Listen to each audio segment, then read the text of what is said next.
नमस्कार, बहुत स्वागत है आपका अवेकनिंग इंडिया के एक नए एपिसोड में। और सबसे पहले तो मैं आपका बहुत स्वागत करता हूं इन जोरदार तालियों के साथ। अवेकनिंग इंडिया एक ऐसा मंच जहां हम विवेकानंद के उस सपने को जी रहे हैं जिसके बारे में मैं हमेशा कहता हूं आज भी सपना बना हुआ है, भारत जागरण। युवाओं का भारत के विकास में, देश को आगे ले जाने में, विश्व गुरु बनाने में जो योगदान होना चाहिए वो योगदान हो पा रहा है, नहीं हो पा रहा है का चिंतन।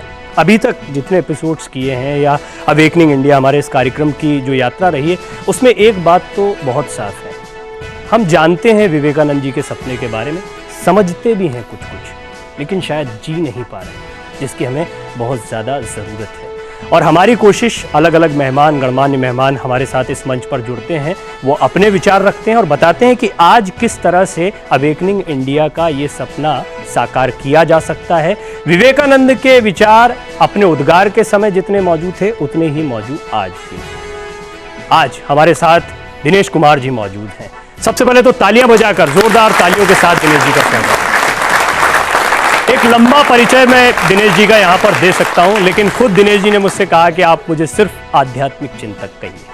ये आप जितने लोगों को देख रहे हैं उनके जीवन में परिवर्तन में या उनके ज्ञानवर्धन में या उनके मोटिवेशन में दिनेश जी का बहुत बड़ा योगदान रहा। और ऐसे कई फॉलोअर्स हैं या ऐसे कई लोग हैं जिन्हें वो मोटिवेट करते रहे। आज अवेकनिंग इंडिया के इस मंच के ज़रिए, इस खास पेशकश के ज़रिए हमारी कोशिश होगी कि देश देश तक उनके विचार पहुँचे और किस तरह से स्वामी विवेकानंद की ज़िंदगी और स्वामी विवेकानंद के सपने को हम एक बार फिर साकार कर सकते हैं, इस पर वो रोशनी डालें। दिनेश जी, आपका बहुत बहुत स्वागत है अवेकनिंग इंडिया में। लेकिन हमेशा हम शुरुआत करते हैं विवेकानंद के जीवन पर एक दृष्टि डालते हैं, नज़र डालते हैं। यूँ तो फिलॉसफी में तमाम फिलोसोफर्स ने बहुत कुछ कहा है, और फिलॉसफी छोड़ दीजिए, उनके जीवन की कहानियों पर अगर नज़र दौड़ा लें या उनके जीवन पर नज़र दौड़ा लें तो ऐसा लगता है कि इस शख्स ने सिर्फ बोला नहीं, उन चीज़ों को जिया है। और उनके जीवन की जब इन कहानियों, घटनाओं को देखते हैं तो ऐसा लगता है कि आप भी वो सब करें तो विवेकानंद की तरह बन सकते हैं या उनके सपने को साकार कर सकते हैं। भारत भ्रमण करना, घूमते रहना, ये स्वामी विवेकानंद की एक ऐसी आदत थी जिसके बारे में बहुत कुछ लिखा गया। तो पहले उनकी इस आदत पर या किस तरह उन्होंने भारत भ्रमण किया, देश में क्या क्या देखा और उससे कैसे उन्होंने विचार पैदा किए कि वो भारत निर्माण या भारत जागरण के लिए आगे बढ़े, उस पर एक नज़र डालते हैं।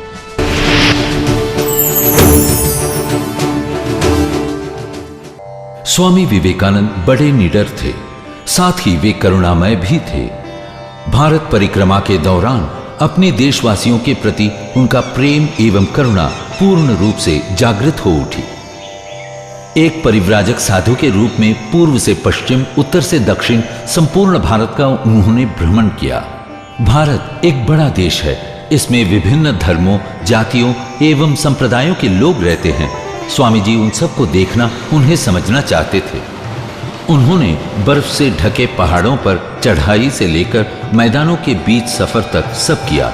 कई ऐतिहासिक स्थान देखे, कभी राजाओं के महलों में तो कभी गरीबों की झोपड़ियों में वास किया। जो मिला स्वीकार किया। उन्होंने पाया कि देश गरीबी और भूख की गर्त में डूब रहा था। जनसाधारण आलस्य का जीवन यापन कर रहा था। लोग अपना साहस और आत्मविश्वास खो चुके थे। अत्याचार सहते सहते वे असहाय हो चुके थे।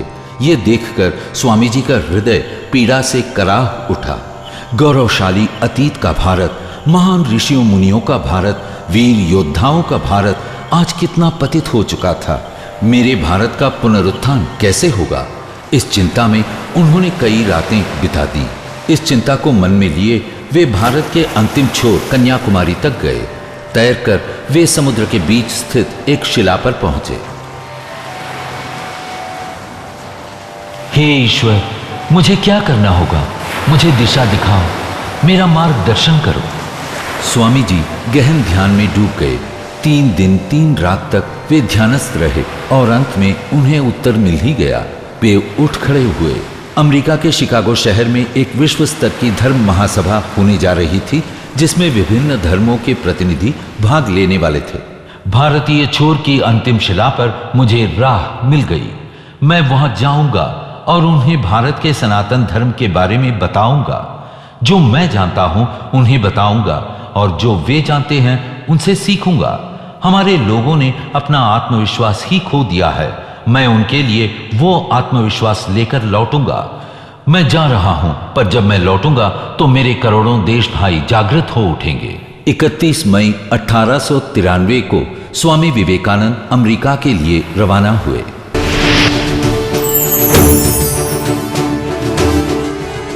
दिनेश जी, जैसा हमने कहा था कि विवेकानंद के जीवन पर या उनके जीवन की घटनाओं पर ही नज़र दौड़ा दें तो अपने आप में ऐसा लगता है कि हाँ, भारत जागरण का या अवेकनिंग इंडिया का सपना क्या था, कैसे पूरा किया जा सकता है। परिवर्जना और संन्यास, ये तो इसकी बहुत बड़ी परिभाषाएं होंगी, लेकिन आम लोग जो अपनी ज़िंदगी, अपना परिवार भी चला रहे हैं और साथ ही साथ इस परिवर्जना को समझना चाहें या इस ज्ञान को समझना चाहें तो कैसे समझें, ये हमारे जीवन में कैसे फिट बैठता है। हजारों वर्षों की ये प्राचीन संस्कृति, उस ऋषियों की थाती पराधीनता के अनेकों अनेकों वर्ष कहीं न कहीं कुंठित हो गई थी पूरी संस्कृति। उसे आंदोलित करने के लिए, जागृत करने के लिए राष्ट्रीय कुंडलिनी का मंथन किया जाना अनिवार्य था। मैं ऐसा मानता हूं कि ईश्वरीय संकल्प का अवतरण विवेकानंद के संकल्प के रूप में हुआ है और उस मंथन की प्रक्रिया को उन्होंने राष्ट्र भर में निश्चित रूप से आंदोलित करने के लिए पग पग अपना बढ़ाया। इस पूरे राष्ट्र में अगर उनके समस्त उद्बोधनों पर दृष्टि डालें तो एक ही विषय निकल के आता है कि तुम ससीम से असीम होने की क्षमता रखते हो। उपनिषदों का वो संदेश जो किसी भी मनुष्य की क्षमताओं की बेंचमार्किंग है, अहम ब्रह्मास्मि, वहां तक जाने की चेष्टा मनुष्य को पहुंचा सकती है। निर्भय हो जाओ, रोज रोज मरने से अच्छा है एक बार के संकल्प से मर जाओ। ये राष्ट्रीय कुंडलिनी का जागरण पराधीनता से ग्रस्त उस संस्कृति में इसी मंथन से हुआ और उस मथनी का नाम था स्वामी विवेकानंद। अगर ये भ्रमण न रहा होता, अनेकों राज्यों में वो ना गए होते, कटे बटे इस पूरे भारतवर्ष में जो पहली बार एक राष्ट्र से राज्य के रूप में परिवर्तित हुआ, संभवतः असंभव था। भारत राष्ट्र तो हजारों वर्षों से रहा, कभी राज्य नहीं था। राष्ट्र से राज्य तक अवतरित होने की जो परिकल्पना ऋषियों ने कभी सोची होगी, उसका अनुवाद विवेकानंद के संकल्प से ही संभव हो पाया था। यह परिव्रज्या ना रही होती तो जहां युवाओं में वो कुंठित भावनाएं जो पराधीनता के कारण अपनी अस्मिता खोए हुए थे, वो कदापि जागृत नहीं होती। कहा जाता है, एक चिंगारी कहीं से ढूंढ लाओ दोस्तों, इस दिए में तेल से भीगी हुई बाती तो है।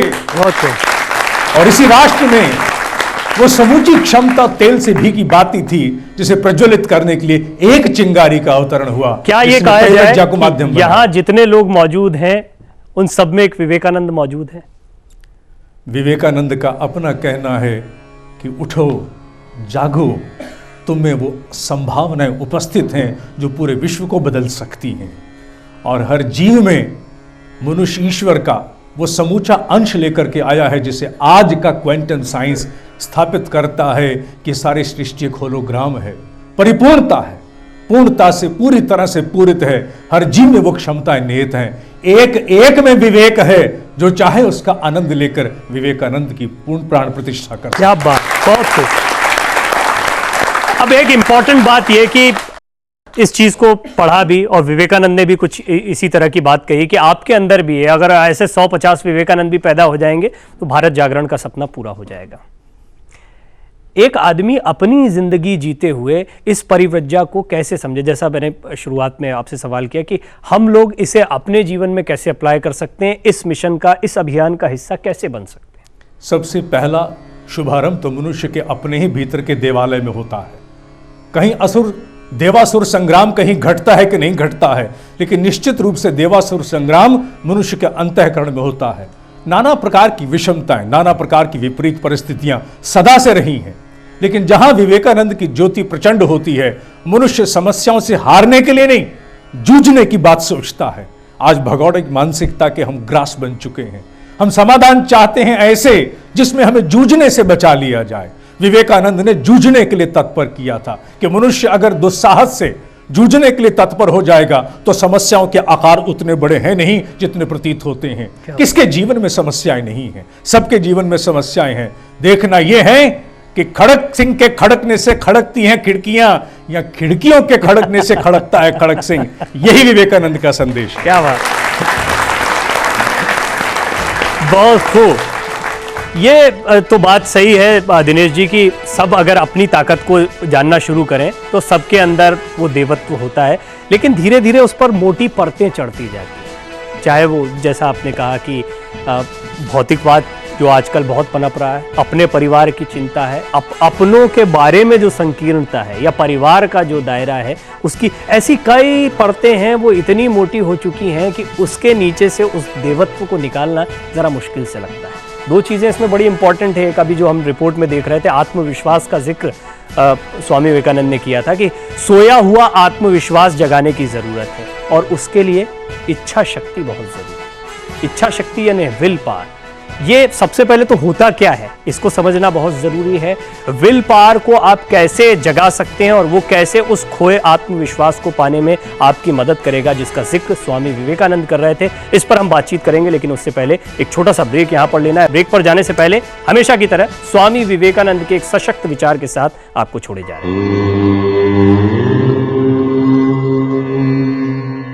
मनुष्य सत्य चाहता है, वह सत्य का स्वयं अनुभव करना चाहता है, और जब वह सत्य की धारणा कर लेता है, अपने अंतःकरण में उसका अनुभव कर लेता है वेदों के अनुसार, तभी उसके सारे संदेह दूर होते हैं, तमोजाल छिन्न भिन्न हो जाता है और सारी वक्रता सीधी हो जाती है।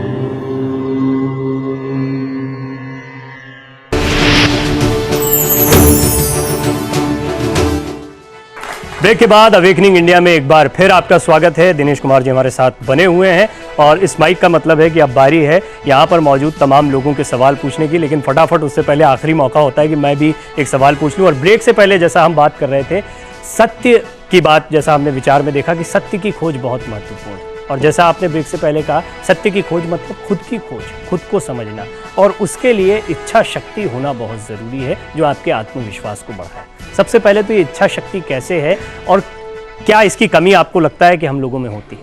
निश्चित रूप से है। विकल्पों की तलाश करते करते मनुष्य हजारों हिस्सों में कटपट गया है। जब मनुष्य की सजगता कटपट जाती है, हजार इच्छाओं में मनुष्य फना होता है, तो कभी भी संकल्प का जन्म नहीं हो सकता। संकल्प का जन्म तब होता है जब किसी एक उद्देश्य को मनुष्य आहूत होने के लिए तत्पर हो जाए, जीवन को एक महान उद्देश्य दे और उस पर न्यौछावर होने के लिए जब तत्पर हो जाए, तभी संकल्प की क्षमता जागती है। युवाओं के लिए निश्चित रूप से मैं एक यहाँ परामर्श देना चाहूँगा कि जीवन के लिए एक आदर्श छांटो। स्वामी विवेकानंद ने कहा था, आदर्श छांटो, सपना छांटो और फिर उसे आहूत हो जाओ। जिस प्रकार बीज आहूत हो जाता है मिट्टी में, परवान चढ़ता है वृक्ष की संभावना को चरितार्थ करने के लिए, वैसे अपने भी किसी महान इच्छा के लिए तुम भी आहूत होकर के एक बीज की भांति सड़ जाओ, ताकि तुम में से भी एक महान संभावना रूपी वृक्ष का उदय संभव। अब दर्शकों के सवाल। विवेकानंद जी ने ये कहा कि किसी भी सिद्धांतों के प्रतिपादन करने वाले हमारे बुजुर्ग होते हैं, वे ही हमारे सिद्धांतों के प्रतिपादन करने वाले हैं। युवा शक्ति में प्रचुर शक्ति मौजूद है अवेकनिंग की। क्या हमारी युवा शक्ति उनको जागृत करने में सक्षम है? अगर सक्षम नहीं है तो क्या करना चाहिए? जितनी वर्चस्विता और तेजस्विता आज की युवा पीढ़ी में उपस्थित है, संभवतः आज से पहले कभी रही होगी, मुझे उसका ज्ञान नहीं है। आज का युवा उस स्तर तक जागृत हो गया है कि प्रश्न पूछता है, जानना चाहता है। कपोल कल्पित सत्य के प्रति वो नतमस्तक नहीं है, धर्मांधता के प्रति वो झुका हुआ नहीं है। उसके भीतर एक पीड़ा है, नाद है कि मैं किसे स्वीकार करूं और किसे अपने जीवन का आदर्श मानूं। ये वेदना, ये प्रश्न करने की क्षमता इस बात को सिद्ध करती है कि युवा शक्ति में कुलबुलाहट आरंभ हो चुकी है। वो समय दूर नहीं है जब हमारे ये ध्वजाधारक युवा निश्चित रूप से उस ऋषियों की प्राचीन संस्कृति को फिर से स्थापित करेंगे और हमारे सामान्य जन जीवन में वो आदर्श अवतरित होंगे जिन्हें कभी ऋषियों ने स्थापित और प्रतिपादित किया था। दर्शकों के सवाल जारी हैं। अब आप अपना सवाल पूछिए। आदरणीय दिनेश जी, आपके उद्बोधनों से प्रेरित होकर या किसी सदग्रंथ को पढ़कर हम संकल्प तो ले लेते हैं, लेकिन कुछ समय उसको निभाते भी हैं। थोड़े समय के बाद वो दोबारा हमसे परास्त होने लग जाता है। तो ऐसा हम क्या अपनाएं कि वो हम उसको पूरा कर सकें? जीने की मनुष्य में इतनी ज़्यादा कुलबुलाहट है कि उसने मरना भुला दिया, और जिसने मरना सीख लिया उसका जीवन सार्थक हो जाता है। हमारे ऋषियों की एक स्थापित पद्धति है कि मनुष्य को प्रति रात्रि मृत्यु को प्राप्त हो जाना चाहिए। और मृत्यु को प्राप्त होने का वस्तुतः अर्थ और अभिप्राय क्या है? मृत्यु शब्द मृ अर्थात मिट्टी और अत्यु इन दो शब्दों से मिलकर के बना है। मिट्टी अर्थात निर्जीवता, अत्यु अर्थात छलांग लगाना। जो निर्जीवता की छलांग लगा जाए वो मृत्यु है।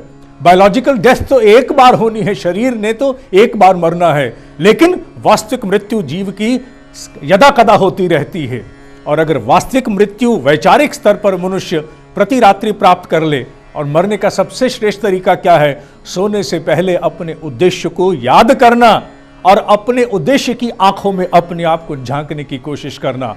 कितना मैं बौना हूं, कितना मैं कर पाया, कितना मुझे कर पाना चाहिए। अगर ये सोचते हुए मनुष्य प्रति रात्रि प्राप्त होगा तो निश्चित जानिए कि आप किसी उपासना पद्धति को जानते हो या ना जानते हो, लेकिन आप में कभी इच्छा ज्योति की अग्नि कभी भी मर ना पाएगी, वो सदैव प्रचंड रहेगी। ये एक इंपॉर्टेंट बात दिनेश जी इसलिए हो जाती है क्योंकि इस प्रोसेस में व्यक्ति तब जाएगा जब वो सही उद्देश्य को समझ ले। पहले तो वो लक्ष्य, वो उद्देश्य जिसके बारे में आप सोचने के लिए कह रहे हैं, उसको समझना भी एक बहुत बड़ा कंफ्यूजन कई बार हो जाता है कि हमारा उद्देश्य क्या है? सिर्फ परिवार चलाना, नौकरी करना, या समाज में एक ऐसी जगह स्थापित हो जाना जहां हमारे जानने पहचानने वाले लोग कहें हाँ ये अच्छा काम कर रहे हैं, ये तरक्की कर रहे हैं, इनका ना।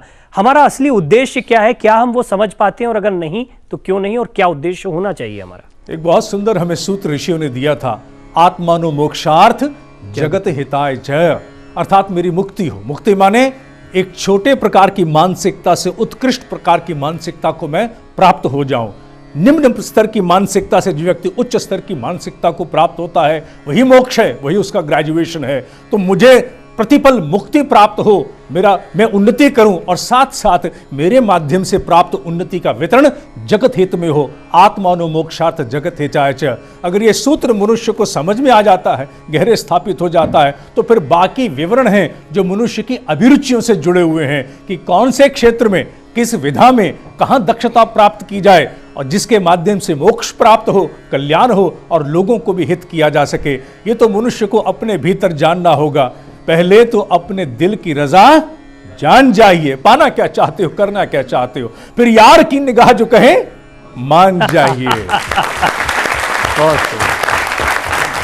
बहुत सहज और सरल भाव से